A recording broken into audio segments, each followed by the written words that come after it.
Assalamualaikum warahmatullahi taala wabarakatuh. Pertama kita syukur dulu pada Allah Subhanahu wa taala. Allah Subhanahu wa taala berikan kita ini anugerah, nikmat kita ini bisa berkumpul. Pindah dari satu amalan ke amalan yang lain itu kita perlu taufik dari Allah Subhanahu wa taala. Kalaulah tidak Allah Subhanahu wa taala berikan kita taufik, tidak mungkin kita ini bisa kumpul di sini. Hadirin yang berarti mulia, sholawat serta salam kita curahkan kepada junjungan kita Nabi Agung Nabi Muhammad SAW. Berkumpulnya kita di sini karena kita beriman. Tadinya kita tidak tahu, manusia itu tadinya tidak ngerti.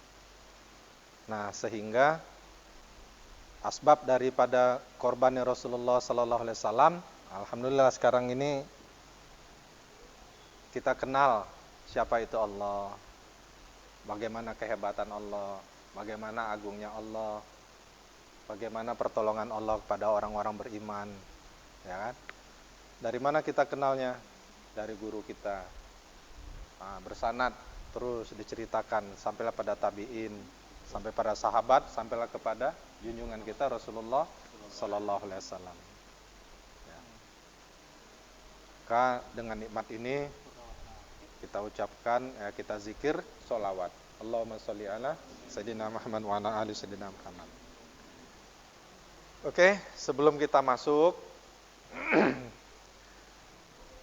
biasalah kita bersepakat dulu. Kita belajar dari hari ke hari dengan kegiatan baik puasa subuh, dengan puasa sunnah maupun subuh keliling.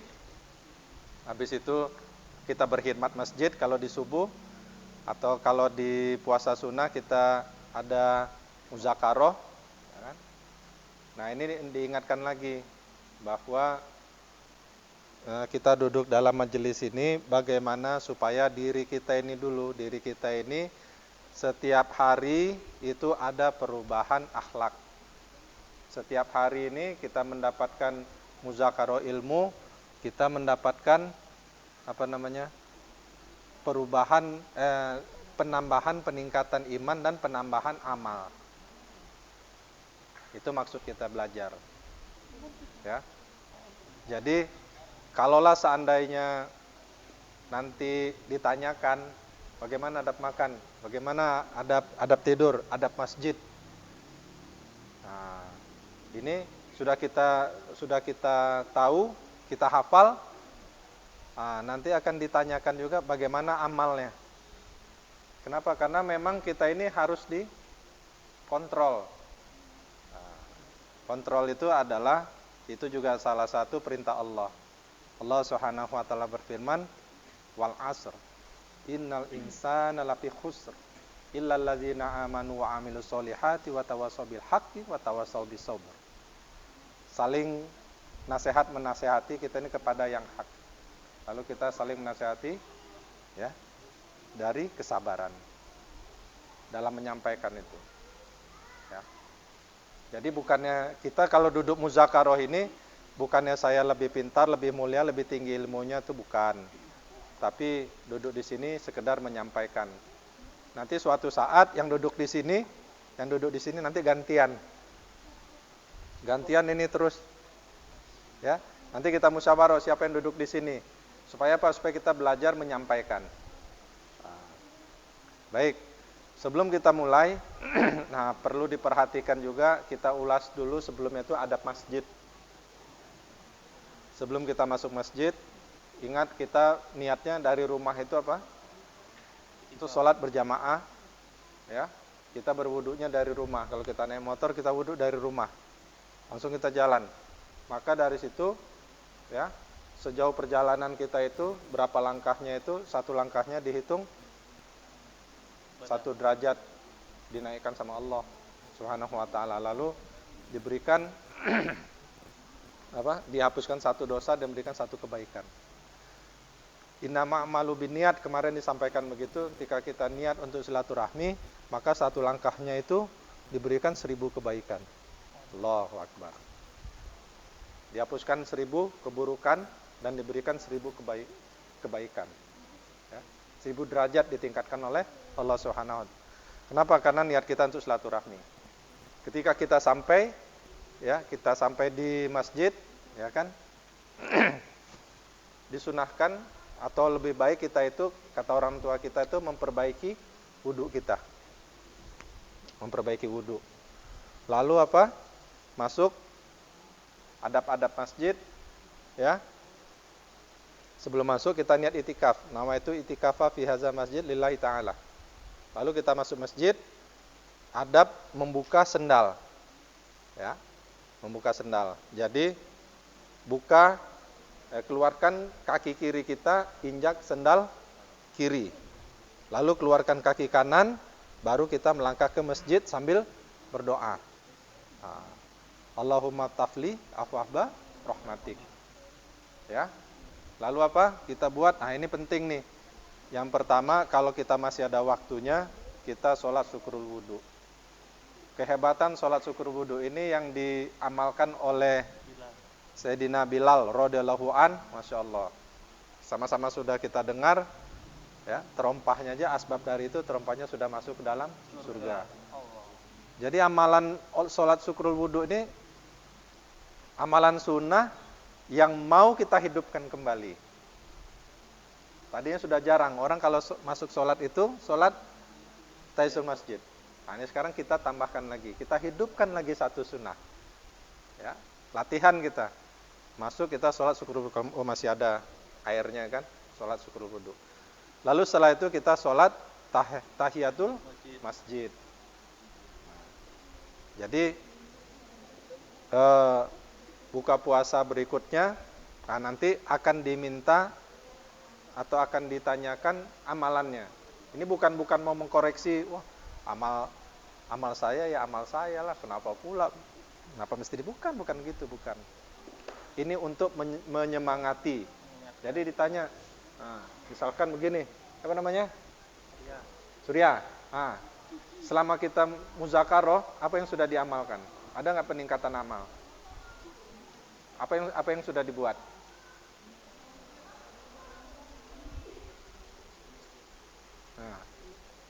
Yang sudah diamalkan apa tuh?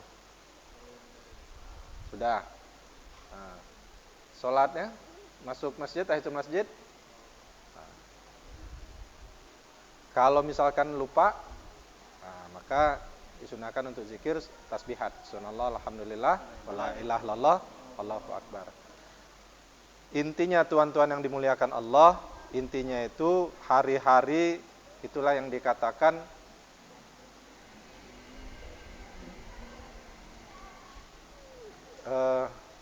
maksud manusia itu dihantar oleh Allah Subhanahu wa taala ke dunia itu apa?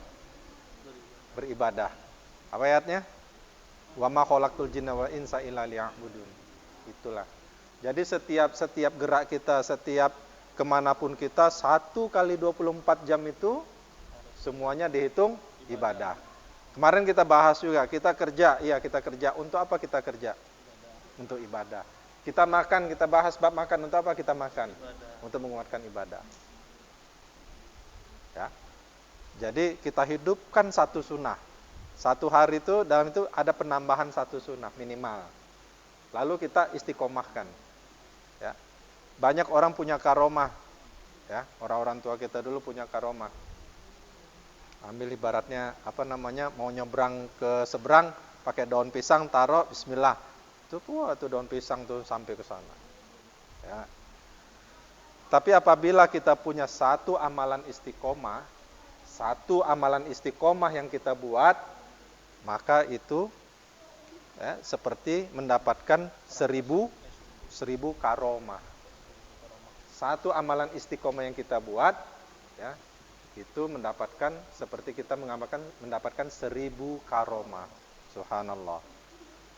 Jadi ibaratnya kalau kayak kemarin kita bicara tentang siwak, sekarang kita mesti sudah ada tuh siwak, hari-hari siwak. Apa siwak? Saya siwak ada tuh di tas tuh. Ya. Jadi benar-benar kita mau menghidupkan sunnah Rasulullah SAW 1 kali 24 jam. Maka disitulah kita dihitung, amalan kita itu dihitung ibadah. Adik-adik paham? Paham ya? Oke. Nah, yang pertama kita misalkan kita bahas bab tidur. Kenapa kita tidur? Hah? Karena perintah Allah. Karena beda. Kemarin kita bahas ya Bang ya, kemarin kita bahas.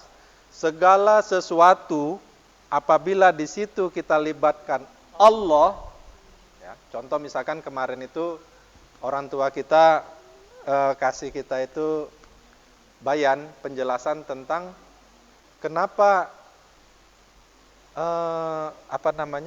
ada perintah Allah itu yang sesuai dengan nafsu dan ada perintah Allah itu yang tidak sesuai dengan nafsu kita. Nikah, perintah Allah sesuai dengan nafsu. Makan, perintah Allah sesuai dengan nafsu. Ya kan? Tidur juga begitu, perintah Allah sesuai dengan nafsu. Kemarin sudah kita jelaskan waktu muzakarah di masjid sebelumnya. Yang pertama harus kita libatkan ini karena perintah Allah. Dari mana? Nah, ketika itu disampaikan ya, di Al-Qur'an itu datanglah diwahyukan pada Rasulullah turunlah ayat kepada ibunda Nabi Musa alaihissalam. Ya. Nah, disuruh apa? Susuilah anakmu, lalu disuruh buat peti dan hanyutkan. Kan begitu.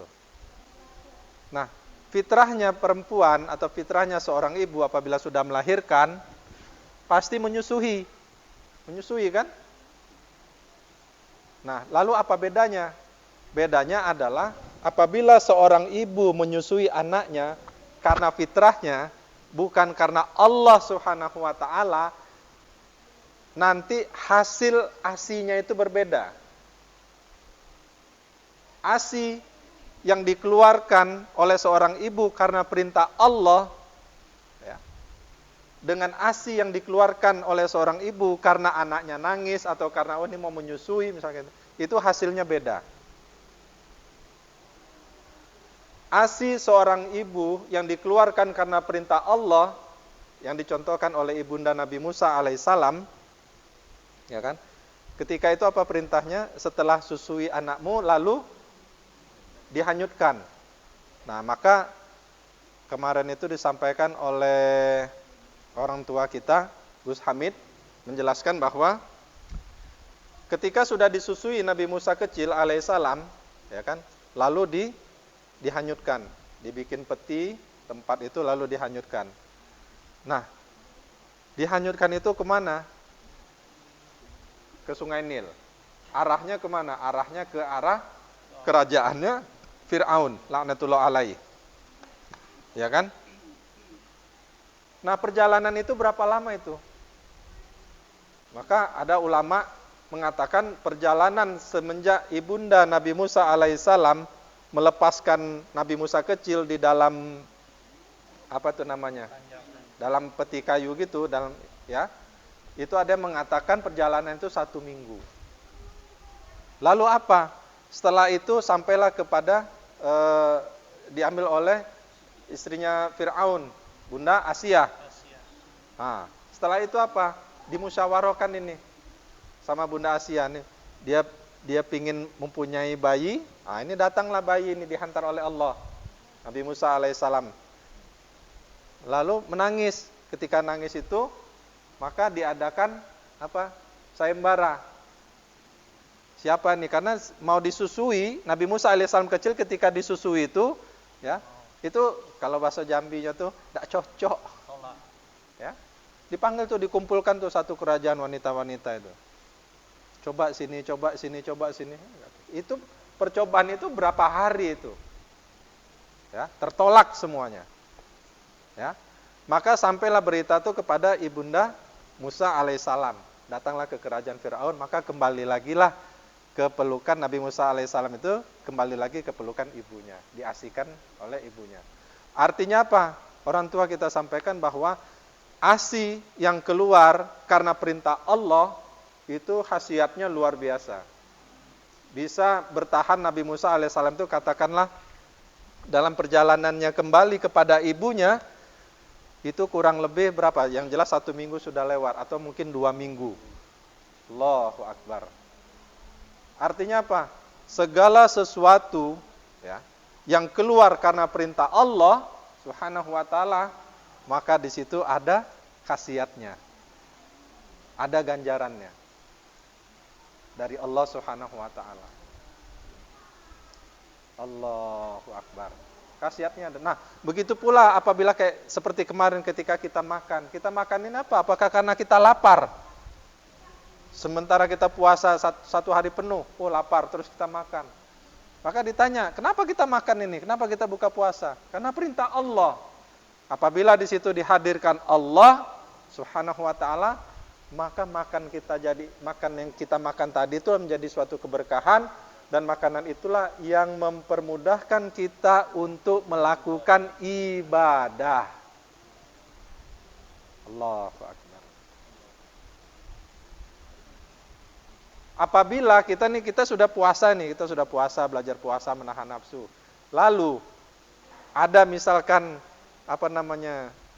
masbuk atau ketinggalan. Nah, ini tanda tanya diri kita masing-masing, termasuk saya juga. Tanda tanya kita ini. Ada salah apa kita ini? Ya kan? Apa salah kita ini sehingga makan mungkin doanya apanya gitu. Ya pada saat kita buka puasa, oke lah kita buka puasanya itu karena kita sudah biasakan, kita latih untuk berdoa. Tapi hari-hari biasanya tuh gimana tuh? Paham deh? Paham? Nah, jadi setiap amalan sertakan Allah. Itulah untuk kita, makanya kenapa kita selalu introspeksi diri kita, memperbaiki diri kita, islah diri kita. Supaya apa? Supaya tadi itu setiap segala sesuatu yang kita lakukan karena Allah Subhanahu wa taala, ya, maka itu ada ganjarannya. Ya. Tidur, kenapa kita tidur? Karena perintah Allah. Kita disuruh istirahat, ya, malam hari kita suruh istirahat. Ya kan? Nah, istirahatnya bagaimana? Nah, disitulah la ilaha illallah itu kalimat iman, Muhammadur Rasulullah itu kalimat amal. Kalimat amal. Bagaimana tidurnya supaya kita ini diterima oleh Allah Subhanahu wa taala, ya kan, supaya tidur kita ini berkualitas walaupun hanya tidurnya Allahu Akbar. Suatu riwayat disampaikan oleh orang tua kita, Imam Syafi'i itu, guru kita Imam Syafi'i itu, ya, rahmatullah alaih, tidurnya itu begini, asal kantuk aja. Misalkan lagi baca kitab.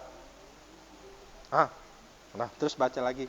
Itulah tuh tidurnya itu. Allahu Akbar. Sebegitulah tuh tidurnya itu. Kalau saya tidur nggak bisa ngelihat ini bidang datar. Ngelihat bidang datar, ngelihat sudah. Ini tas seperti bantal. Kenapa? Karena belum dilatih. Itulah kenapa misalkan anak-anak kita yang ada di pondok itu belajarnya itu 24 jam. Kalau belajar di pondok pesantren. Mohon maaf, tidak seperti kita belajar konvensional. Kadang-kadang kalau kita belajar konvensional pun, kadang-kadang itu anak kita belum sholat subuh, suruh cepat nanti terlambat masuk sekolah, Masya Allah. Ya kan? Nah, tapi kalau di pesantren nggak gitu. Kalau di pondok tuh diajarin yang pertama apa? Bukan ilmu yang diajarin, pertama akhlak. Akhlak yang diajarkan. Nah, begitu pula kita di sini sama-sama untuk memperbaiki akhlak. Baik.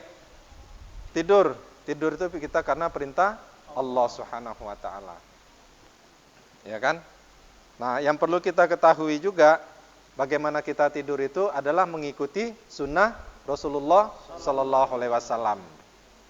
Nah, lalu kita harus tahu juga tentang kalau normalnya kita tidur itu pada malam hari. Ya enggak? Tidur itu pada malam hari. Allahu Akbar. Maka sebelumnya itu disunahkan membaca basmalah ketika menutup dan mengunci pintu rumah pada malam hari. Ya, kunci pintu bismillahirrahmanirrahim. Nah, ya. Malam kita praktek. Lalu pada waktu maghrib hendaknya anak-anak dicegah keluar rumah. Pada waktu itu setan sedang berkeliaran. Jadi kalau maghrib adik-adik nih ya jangan keluar. Nah, kalau anak-anak jangan keluar, apalagi yang dewasa. Ini anak-anak yang dalam keluar, dewasanya keluar. Ya kan? Sampaikan itu, sampaikan. Berani kita korban, misalkan ada tetangga kita misalkan, mohon maaf mungkin karena sesuatu hal terpaksa ngamen pas itu mau maghrib, bonceng. Udah kasih 5.000, ayo kita ini dulu istirahat dulu, ini sudah mau maghrib, kita ke masjid dulu. Nah, kita kasih 5.000, tapi ke masjid. Suruh istirahat dulu. Ya memang begitu, ya kan? Lalu sebelum tidur jangan lupa memadamkan api. Nah, memadamkan api. Ini malah sebelum tidur menghidupkan api. Masya Allah. Ya. Semoga Allah Subhanahu wa taala berikan kekuatan kepada saudara-saudara kita yang sudah niat, ya, yang sudah kalau ada niat dia untuk berhenti, nah, semoga Allah Subhanahu wa taala mudahkan. Ya, biar rasanya pahit gitu, udah enggak ini lagi. Lalu sebelum tidur sebaiknya membacakan kepada ahli keluarga kita kisah-kisah para sahabat Nabi sallallahu alaihi wasallam atau kisah-kisah orang soleh. Jadi sebelum tidur itu apa? Ada majelis. Ada majelis. Kumpul dulu kalau kita sudah berkeluarga misalkan, atau kita dalam keluarga besar.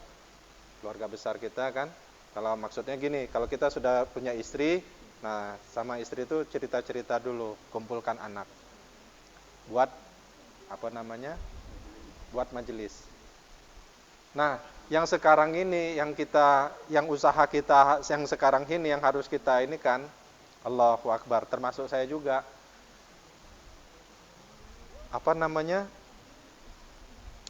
Kalau kita sudah besar-besar ini kan untuk berkumpul dengan adik atau dengan abang itu susah. Nah, jadi di situ kita latih. Kita latih untuk buat majelis di rumah. Minimal apa yang kita mau buat itu, misalkan kita buatlah majelis taklim di dalam rumah kita. Kalau kita mampu, kita sampaikan di setiap rumah orang yang di dalam hatinya ada kalimat La ilaha illallah Muhammadur Rasulullah, kita buat taklim di situ. Jadi kalau kita yang sudah dengar ini, ya, khususnya misalkan kawan-kawan pejuang subuh dan puasa sunnah ini, kita mulai dari sekarang ini kita buat majelis paling tidak untuk diri kita sendiri dulu. Silakan baca kitabnya, terserah. Nah, cuma kalau boleh diusulkan, kita baca kitabnya tuh Fadilah Amal. Kenapa Fadilah Amal? Karena ulama sepakat untuk kita membaca Fadilah Amal apapun itu, ya kan? Itu kalau kita baca tuh boleh, tapi kalau kita baca kitab Masail, ya, kitab Masail, nah maka kita harus ada ilmu, atau kita harus muzakarah dulu, berguru dulu. Tapi kalau kitab Fadhail, insyaallah nggak apa-apa, ya, nah gitu. Mau kita baca, mau kita amalkan. Kalau kitab Fadhail itu untuk menyemangati. Bisa dipahami nggak? Ilmu itu ada dua. Yang pertama ilmu Fadhail, yang kedua ilmu Masail. Paham? Ilmu Masail itu hakam hukum agama. Kalau ilmu Fadhail itu fadilah, keuntungan apabila kita membuat suatu amalan. Gitu. Ya. Lalu berikutnya dianjurkan memakai celak pada malam hari, dioleskan ke mata sebelah kanan 3 kali dan ke mata kiri 3 kali. Sudah amal rupanya. Ya, sudah dipakai. Jadi bukan buat gaya-gayaan supaya kelihatan tambah soleh, tambah ganteng, bukan. Itu memang dari sudah ciptaan Allah Subhanahu wa taala. Bukan itu. Kenapa pakai celak? Karena perintah Allah. Sunnah Rasulullah sallallahu alaihi wasallam. Celak itu yang cair apa yang pas? Nah, kalau di sini tidak dibilang tuh.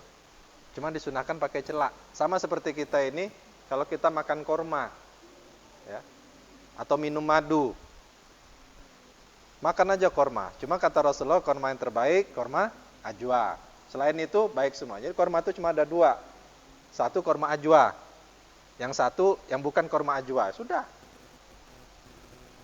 Minum madu mana yang baik? Setahu saya, minum madu itu baik semua. Karena di situ tidak ada, enggak kata apa namanya itu, yang mengatakan, oh madu Yaman hitam, madu hitam Yaman, itu bagus. Karena di Al-Quran dibilang minumlah madu, sudah selesai. Bagus semua. Nah, kecuali korma. Kalau korma memang Rasulullah SAW sampaikan yang terbaik itu korma ajwa. Nah, jadi kalau korma Tunisia, korma Maroko, korma Magetan misalkan gitu, ya nggak masalah, bagus semua. Ya. Nah, madu mana? Madu sialang katanya. Madu itu pokoknya yang keluar dari lebah itu madu bagus semua. Ya. Madu asli. Bawa ke rumah. Lalu sebelum tidur juga disunahkan bersiwak. Nah, sudah ada siwak? Boleh angkat yang punya siwak? Hah? Masih anak-anak. Yang sudah hadir siwaknya? Alhamdulillah. Anak-anak. Ya. Penting ini punya siwak ini. Penting ya.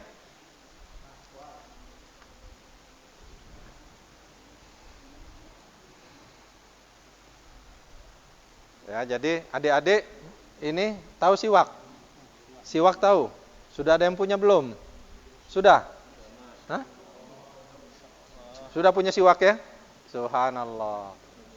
Ya, pakai terus ya siwak ya. Salah satu keuntungan. Salah satu keuntungan dari bersiwak ini ya. Pada saat kita sakaratul maut, maka akan mudah kita mengucapkan la ilaha illallah. Itulah salah satu fadilah siwak. Allahu Akbar. Sakaratul maut itu sesuatu yang luar biasa kejadiannya. Nah, tapi dengan kita siwak, modal kayu siwak itu, Masya Allah, maka kita diberi kemudahan. Ya. 1000 tebasan pedang. Ah. Sakitnya 1000 kali tebasan pedang. Ya, sakaratul maut. Sakitnya sakaratul maut itu ada riwayat seperti 1000 ya, 1000 tebasan pedang, atau seperti seekor kambing yang dikulitin hidup-hidup. Nah, itulah. Allahu Akbar. Jadi demi Allah, demi Rasulullah SAW, tuan-tuan yang dimuliakan Allah Subhanahu wa taala, insyaallah lah kita selalu dakwahkan ini. Kita selalu dakwahkan. Jangan takut. Selagi kalau kita lihat dia itu ini orang Islam, sampaikan, dakwahkan. Karena dengan mendakwahkan itulah maka kefahaman itu akan kembali kepada kita. Yang berikutnya baru kalau tadi bab malam ya, sebelum tidur ya. Nah, kalau sekarang ini baru kita masuk dalam bab tidur dan adab-adabnya. Ya, insya Allah pada pertemuan berikutnya. Ya. Belum? Hah? Berapa menit? Oh mau nanya. Boleh. Kalau saya mampu, iyalah. Insyaallah. Ya, kalau saya bisa jawab ya. Atau kalau ada kita bertanya, ini muzakarah. Kalau ada pertanyaan mungkin kalau ada yang tahu boleh semuanya ikut bantu jawab. Ya.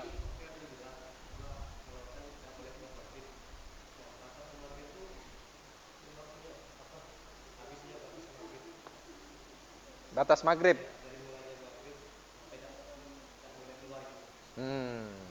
Sampai boleh keluar. Ya, waktu maghrib.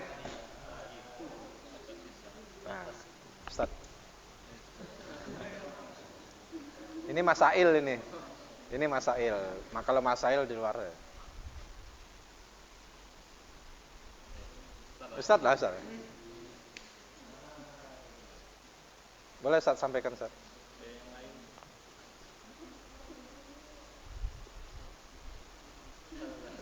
Hah? Jadi kalau yang jelas itu waktu maghrib. Waktu maghrib kita sudah tahu ya. Kita kan sudah lihat. Jadi kalau bisa setiap kita ini punya waktu sholat. Kalau bisa setiap kita ini punya jadwal sholat. Kalau dulu ada macam kartu kecil segini nih. Nah di situ tuh ada tuh waktu sholat selama 1 tahun. Ya. Kenapa? Karena kita harus tahu tuh jadwal jam-jam waktu kita itu untuk menghadap Allah Subhanahu wa taala. Begitu pula itu sampai kepada kalau kita mau mengadakan safar. Safar juga kita harus tahu jam berapa kita mau berangkat, nanti berhentinya di mana, berapa lamanya itu. Supaya apa? Supaya kita jangan tertinggal sholat. Jadi kita atur itu perjalanan kita itu. Ya.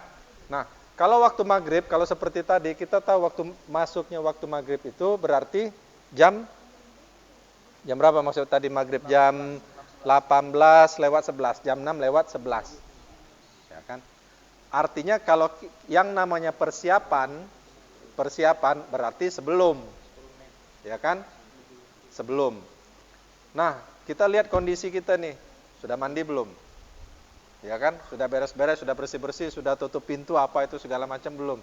Kita hitunglah berapa tuh kira-kira itu lamanya itu. Kalaulah misalkan di situ untuk persiapan kita itu setengah jam, maka lebih baik setengah jam sebelum masuknya waktu maghrib itu kita sudah berada di dalam rumah. Ya kan? Mungkin zikir pagi petang kita belum kita tunaikan, kita bisa duduk di situ zikir pagi petang. Zikir petang kita, tasbihat, tanda cinta kita kepada Allah, sholawat, tanda cinta kita pada Rasul, dan istighfar, tanda cinta kita pada diri kita 100 kali. Atau kita tambahkan dengan zikir yang lain. Atau kita bisa baca Al-Quran. Kalau perkara waktunya tidak ada ya Ustaz ya. Nah jadi kita hanya buat persiapan. Persiapan itu, jadi kalau kita misalkan pulang kerja nih, kita nih pulang kerja, katakanlah kita lembur misalkan gitu. Kalau bisa itu pada saat maghrib, kalau bisa. Itu kita naik motor, stop dulu lah. Mungkin kalau bisa ngejar maghrib yang sudah sampai rumah, ya boleh langsung. Tapi apabila tidak terkejar, mungkin lebih baik 15 menitnya itu kita sudah masuk ke dalam masjid. Kita masuk dalam masjid, kita sudah bersih-bersih. Ini dalam perjalanan nih, kita belum pulang nih. Ya kan? Kita sudah masuk masjid, sudah bersih-bersih, beres-beres, wudu, mungkin kita baca Quran, baru sampai masuk maghrib, setelah itu baru kita pulang setelah maghrib. Artinya, sebelum maghrib itu kita sudah buat persiapan. Nah, kalau kita misalkan kalau di Jambi ini, kalau kami kecil-kecil dulu tuh memang begitu. Malah bawa kayu. Woi, balik tak kau? Nah, iya. Bahasa orang Jambi lah. Kalau saya tuh pernah dengar itu anaknya suruh mandi. Tahu-tahu mandi itu kan jam 4:30 kan? Sudah tuh suruh masuk mandi. Habis mandi itu namanya budak kecil kan? Mandi zaman dulu kan kami pakai sumur umum gitu. Lah mandi itu lari dia kemana-mana. Dikejar sama emaknya. Balik dah kau, dah aku kapak kau. Iya. Nah jadi memang mulai biasanya dulu tuh mulai jam 4:30 itu atau jam 5 itu sudah mulai dikumpulkan dulu, ya. Nah makanya mungkin tidak ada salahnya untuk kita hidupkan kembali adab-adab yang orang tua kita bikin dulu, kan itu bagus. Ada lagi? Ada yang mau ditanya? Tanyalah. Makan om. Ini ada pondok mana? Pondok mana? Bina Insani. Oh, Bina Insani. Ya. Ada yang mau ditanya? Nanti itu ya di pondok kan ini apa namanya? Ada duha ada? Ya kan? Jamaah kan? Dikumpulin semua ada duha. Siwa ada punya semua? Ya. Punya ya? Alhamdulillah. Ya. Tetap semangat ya. Tetap semangat duduk dalam majelis ilmu, tetap semangat, taman-taman surga itu. Baik. Nanti kita muzakarohkan lagi, ya. Jadi kita muzakarohkan lagi. Terus ini insyaallah hari Jumat saya meluangkan waktu 3 hari ya untuk itikaf di Masjid Al-Amin, Mushola Al-Amin di Masurai 2. Kendalo. Jadi nanti kalau mau datang silaturahmi sebentar lalu kita muzakaroh lagi apa yang kita sampaikan ini boleh lah. Ya. Mungkin itu aja yang dapat disampaikan. Ada yang benarnya itu pasti dari Allah Subhanahu wa taala, ada hilafnya itu dari saya. Jangan di-skip ya. Ini kita muzakaroh. Saya bukan orang alim, cuma kita muzakaroh. Supaya apa? Supaya sempurna ilmu. Hidupnya ilmu itu dengan dimuzakarohkan, ya. Pada Allah saya istighfar, pada adik-adik saya di sini, guru-guru saya di sini, saya minta maaf apabila ada kehilafan ya. Lalu semoga Allah Subhanahu wa taala berikan kita ini kefahaman agama. Ya.